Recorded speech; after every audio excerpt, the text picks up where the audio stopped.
first Bomber Command role that Guy will experience is Lancaster pilot. These young hotshots were the captain of the ship, issuing orders to older crew members.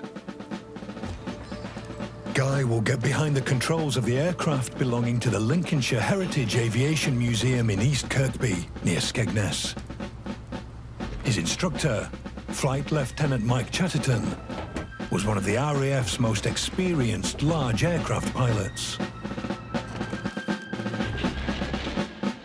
Mike, thank you very much for this. It's a bit special, isn't it? Yeah, what a man to be doing it with. I mean, I'm sure I've seen you fly the Lancaster no end of times.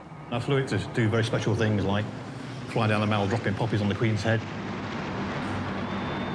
Go on, how many hours in a Lancaster? About 460. 460? Yeah, pretty good stuff. Flying the equivalent of 2 wartime tours of duty has even more significance for Mike. His pilot father, John, joined Bomber Command at 23 and flew from this very airfield. So he was flying Lancasters from here in 1945, so for me to operate a Lancaster on the same airfield as my dad did, it's pretty special. Yeah. And now you're teaching. Yeah. You're going to have a go at teaching me. This privately owned aircraft is 3 years into a 10-year restoration to return it to the sky. So while Guy can't fly it yet, he has been granted the rare privilege of taxiing it. So go on, what's it like? I would say that even though you've got 4 Mighty Merlin engines, you've also got a very heavy aeroplane. The fighter pilots who used to fly in formation with us and Spitfires and Hurricanes used to joke that they could see the pilot move the controls, and about 5 seconds later the aeroplane would start manoeuvring. Right, okay. So there's a bit of a lag built in with it all. World War II pilots said that if you could taxi a Lancaster to the runway, then you could fly it anywhere. Try and get the left wheel on the concrete, not on the grass, on the concrete. Maneuvering the 30-ton aircraft in radio silence as the enemy would be listening, while coordinating a split-second takeoff time, made crashes on the ground as likely as crashes in the air. Today's poor visibility and slippery conditions are going to make Guy's task even harder. 80 years ago, the ground crew were operating and maintaining the aircraft out in the open in this weather, and the crews were flying off and trying to get back in this weather, and somehow that makes it not quite so bad.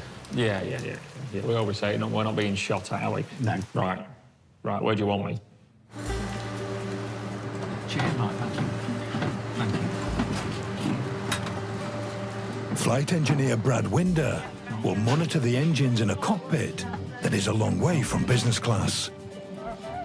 A typical Lancaster sortie lasted for 8 hours. It was leaky, cold, and deafening. Okay, this is where it's going to get noisy now. So if you go to crew chief and give him the signal star number 3.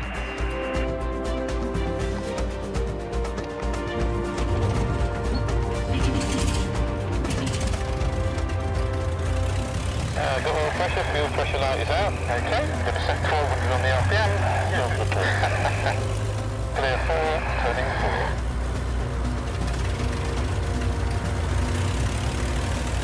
So get you to do this one then. Number 2 button, when you're ready, just press that. Yeah. Okay.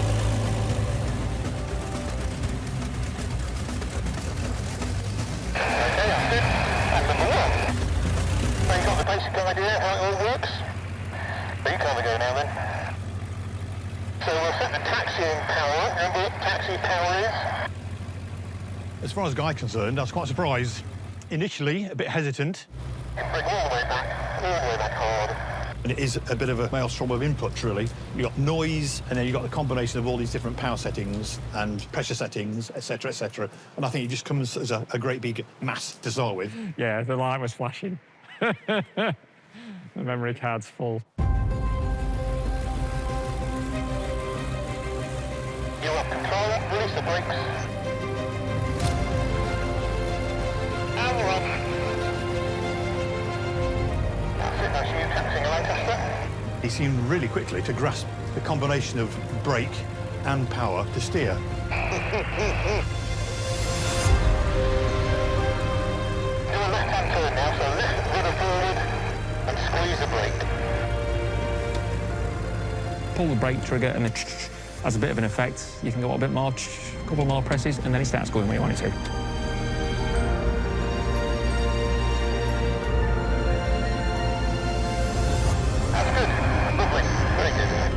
And if you want it to go where you want, a little bit faster, and you want to go to the right, put the left-hand engine on. If you've got the right-hand brake on, with the left-hand engine on, it'll nearly pull you around on the 6 speeds.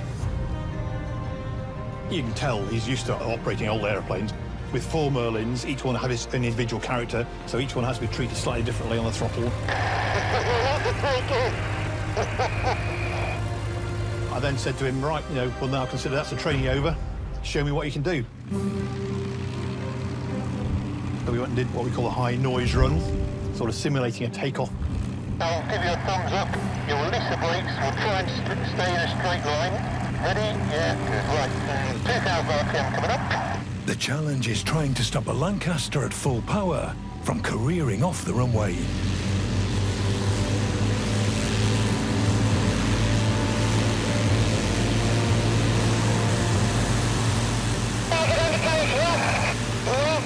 Yeah, I was heading for the fence, but I sort of knew how much mass you had there. I knew back off the throttles and just get on the brake, and then we locked it up a little bit. Nice skid, guys. Nice skid. It was all good. Brilliant. Very good. What I liked was that he understood what was happening. It wasn't as if it was a blur. As soon as we got moving, it started veering off to the left, and I tried to put a braking top. That's it. Nothing to lock the wheel. Okay then, guys, so what we're going to do now, we're going to take it back into dispersal. I think when we came back in here, the concrete is a lot more precise because you've got less space on here, and the power tends to run away if you're not careful because there's less resistance. I wasn't too sure if I was going to be able to let him do that or not, but by that stage, I was quite happy. Come right a bit. And we brought it in nice and slowly. You'll see when you get past that corner, we can just come left a little bit and line up with the edge of the concrete. And then he just had it in exactly the right position. Okay, just stop there. Brilliant. Excellent. Really nice. Very nice. Parking brake on. And the people on board were saying that's better than our normal pilots do. Definitely better than some I've got. I know. It wasn't a wrestling match at all. Definitely not. Shocks in, brakes off. Very intuitive. You do what you ask it to, and it does it with a bit of delay. So considering the conditions, I thought that went really well. No, thank you. Thank you for having a bit of faith in it. And we didn't put it on its roof, we didn't crash. Can I imagine flying it? Yeah. In fact, things went so well that what started as a beginner's experience ends with a job offer. You can come back again. Would you be interested in taxiing here? Bloody right, I would. Would you? They're always looking for people to come and do it. Oh, bloody right, I would.